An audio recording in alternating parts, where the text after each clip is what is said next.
Hello everybody, I am the film custodian. Usually I am in a garage behind a theater. I definitely don't work there or anything. I'm not a janitor at that theater, and I don't live in the garage. Toss a coin to your Witcher. It is catchy. It is catchy. Okay, so I kind of have to preface this whole thing with, so I've never played the video games and I've never read the books. So I'm going into this show purely just seeing the show on Netflix, season 1 and 2. So I have no other frame of reference. I don't know anything about the world. I still don't know anything about the world because the show is so bad at world building. But yeah, okay. All right, so let's get started. So Henry Cavill is the Witcher. The Witchers are they're a bunch of humans that are mutated, and they're created specifically to hunt and kill monsters. Okay, fair enough. And then there is a couple other characters. There is Yennefer, and then there is the young girl Cirilla. She kind of becomes more important later on, and sort of the wider, more macro goings-on in the world of The Witcher. Again, I've seen both seasons, and that's about all I can tell you of that.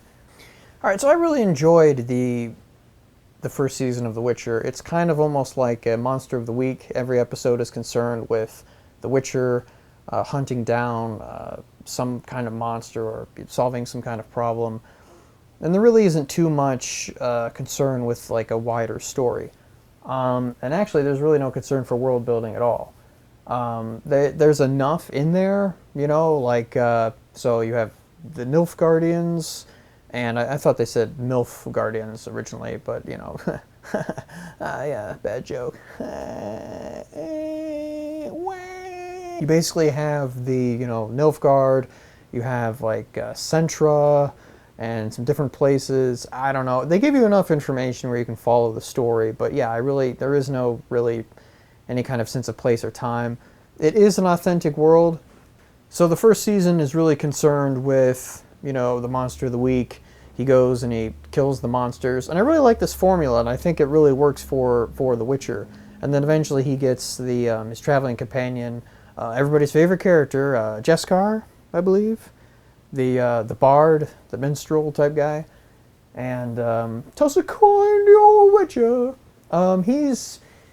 Yeah, more on him later. So anyway, he goes and he kills monsters, and then eventually you start to learn that there was this this deal that was made where I'm trying not to get into spoilers here. This is sort of a spoiler-free review.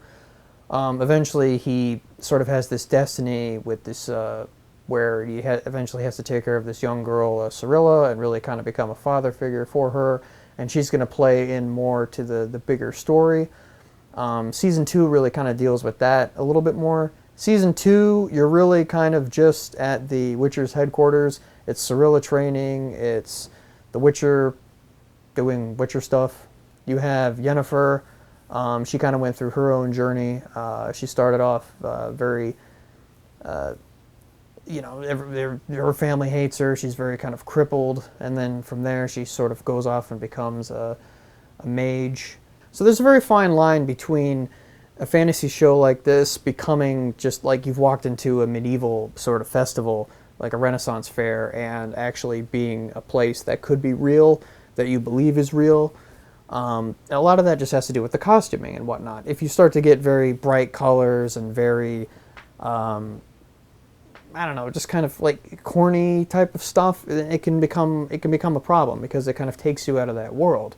The thing that made Lord of the Rings so great is that it's built in an authentic world. Everything is grounded. Everything is lived in. Everything is dirty. You know, there's scuffs on people's shoes. People's clothes are, you know, they're kind of torn and raggedy looking. Everything doesn't have to be saturated gray, right? Like, you don't have to take all the color out of the cinematography or whatever's in the frame.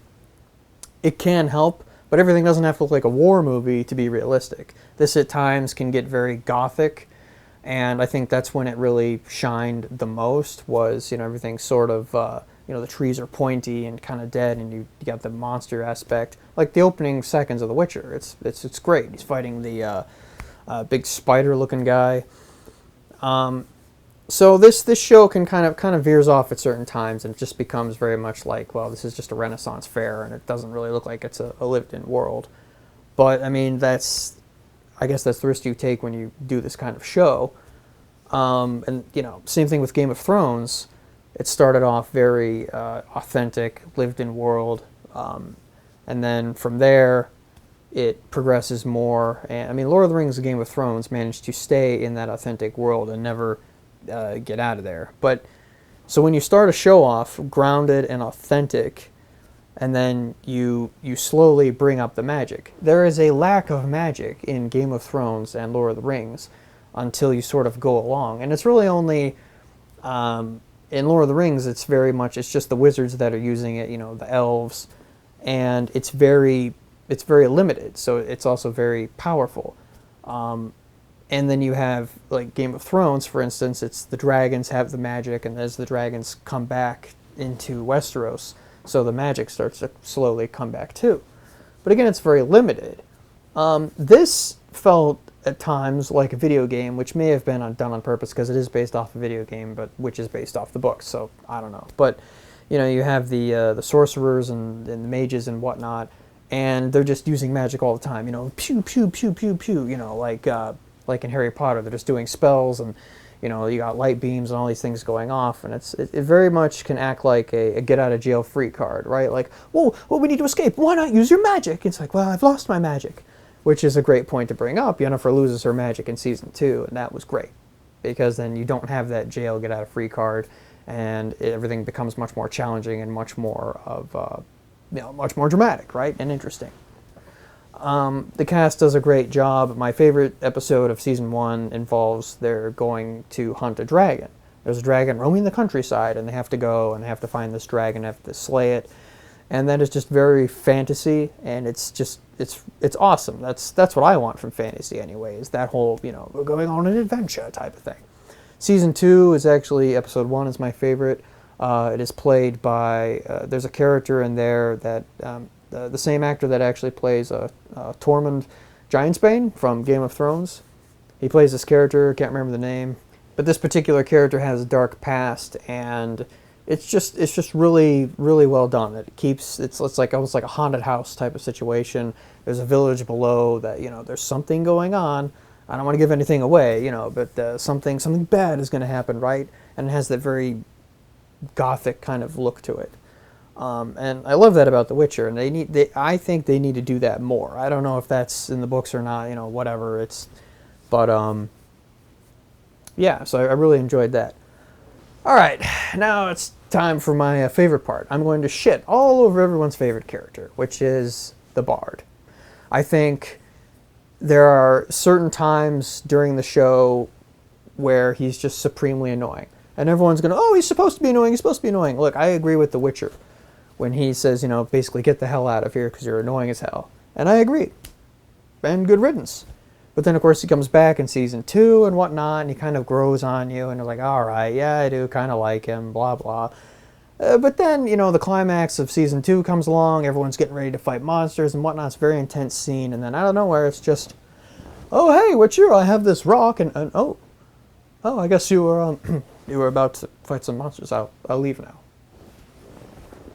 That is just Marvel's humor all over, and it's like, why? Just, you've ruined the moment. So, yeah, I mean, of course he'll be back. He's everyone's favorite character, so, I don't know. But, alright, yeah, I recommend this show. It's definitely not on par with, like, Game of Thrones or anything like that, but it doesn't need to be. It's just its own show with its own nuance, its own flavor, and, yeah, I recommend it. I liked it. I'm looking forward to season 3. The Witcher Blood Origin, I'm really looking forward to that. That could be really, really interesting. And it's going to star Michelle Yeoh. She was great in Everything, Everywhere, All at Once, which is, you know, your multiverse type movie. And that was a great film, and she's great. So yeah, I look forward to that. Please like and subscribe, and please share the video as well. All right, see you later. Bye.